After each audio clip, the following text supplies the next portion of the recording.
धर्म पुराण, the essence of India. आध्यात्म, संस्कृति, संस्कार, जीवन का आधार।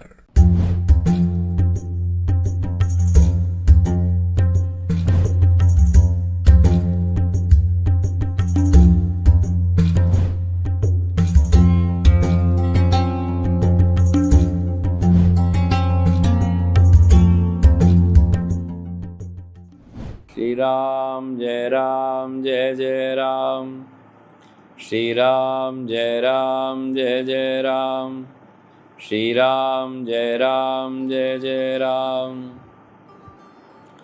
श्री गणेशाय नमः। श्री सरस्वते नमः। श्री सद्गुरु जी चरण कमलेभ्यो नमो नमः।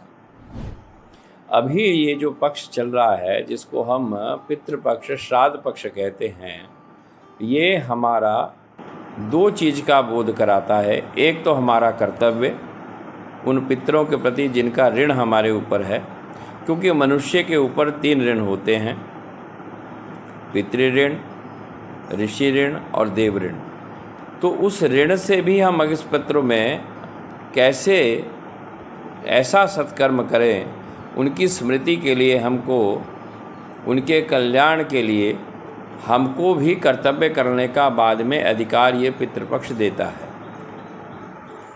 हो सकता है हमने जीते जी अपने माता पिता की, हो सकता है किसी ने सेवा नहीं की हो, लेकिन अगर बाद में भी अगर वो कुछ पुण्य उनके लिए करे, कुछ सत्कर्म उनके लिए करे और श्राद्ध की विधि का पालन करे, तो जिस योनि में, जिस देवस्थान में, जिस पितृलोक में, जिस भूत समुदाय में वो होंगे, वहाँ उसको वो पुण्य प्राप्त होता है और वो पुण्य से उसकी आत्मा को शांति और तृप्ति मिलती है।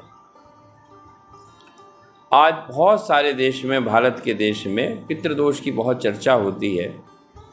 हो सकता है किसी की अंत्येष्टि अच्छे से नहीं हुई हो सकता है उसका संस्कार अच्छे से नहीं, विधि से नहीं हुआ हो, लेकिन गया श्राद्ध इत्यादि करने से जो शास्त्रों में वर्णन है, गरुड़ पुराण में, महाभारत में भीष्म पितामह के द्वारा बताया गया है, वो सब करने से पितरों को मुक्ति भी मिलती है और हमारे जीवन में सुख, शांति और समृद्धि की वृद्धि भी होती है।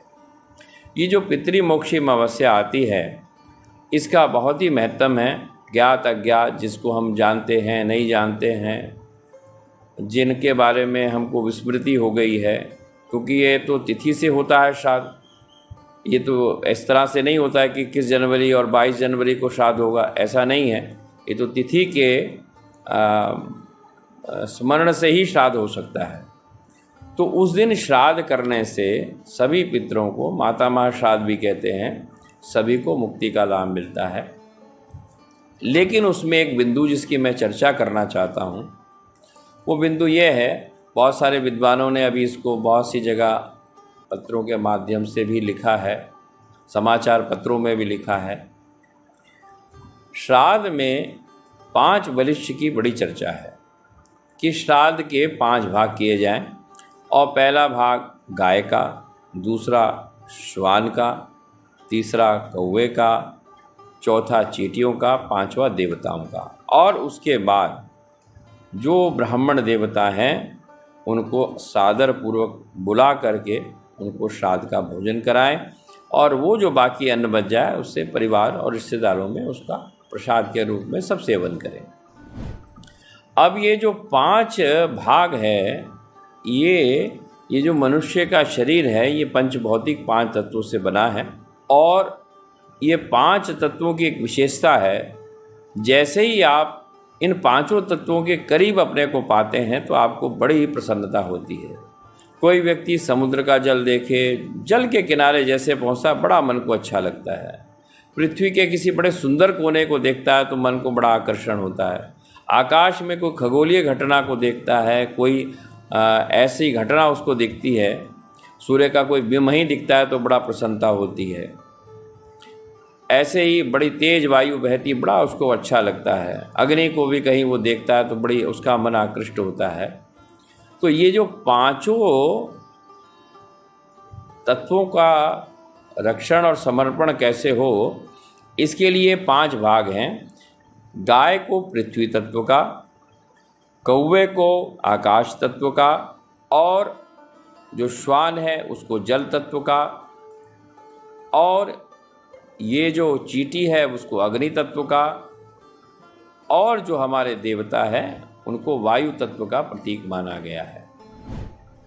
गाय को भोजन कराने से आकाश अपने हमारे पृथ्वी तत्व की संतुष्टि हो जाती है। तो ये 5 का भाग रखें। जो भी हम अन्न बनाएं उसको 5 भागों में पहले बांटें। तो देवताओं को देने के लिए उसको अग्नि के माध्यम से कंडा इत्यादि जला करके उस पर उस अन्न का जो है प्राणाय स्वाहा अपनाय स्वाहा जो विधि आप जानते हो वो करें। जल के माध्यम से तर्पण करें। और तो ये 5 भाग करने से हमारी जो है श्राद्ध की क्रिया पूरी होती है।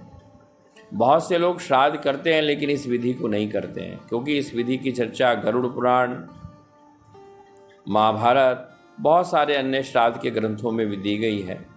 तो इसलिए जो ये पितृमोक्ष अमावस्या आ रही है, इस दिन अगर आप ये 5 भाग करके अपने पितरों का श्राद्ध करते हैं तो सारे ही पितृदोष समाप्त हो जाते हैं। और उनसे प्रार्थना करें कि हमारे जो परिवार है उस पर आपका सुख, समृद्धि और शांति बरसे। इसलिए उसके बाद जो भी आपसे विधि बनती हो, आपके से संभव हो त्र्यंबकेश्वर जाना हो या जो शांति के बहुत सारे स्थान, नर्मदा के तट पे, गंगा के तट पे बहुत सारे ऐसे स्थान बताए गए हैं जहाँ श्राद्ध क्रिया किया जाती है।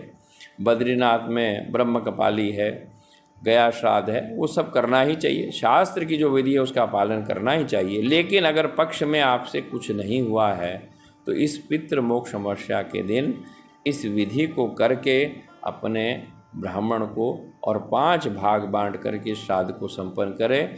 इससे आपके जीवन में सुख, शांति और समृद्धि आएगी। ये बहुत सारे विद्वानों का अनुभूत बात है। इसलिए इसको करने से, और ज्ञात अज्ञात भी अगर आप किसी का कर सकते हैं तो उसका जरूर करें। इसी के साथ अपनी वाणी को विराम। हरिओम तत्सत, हरिओम तत्सत, हरिओम तत्सत। देखते रहिए धर्म पुराण। यदि आपको ये वीडियो पसंद आए तो कृपया लाइक करें, सब्सक्राइब करें और बेल आइकन को जरूर क्लिक करें।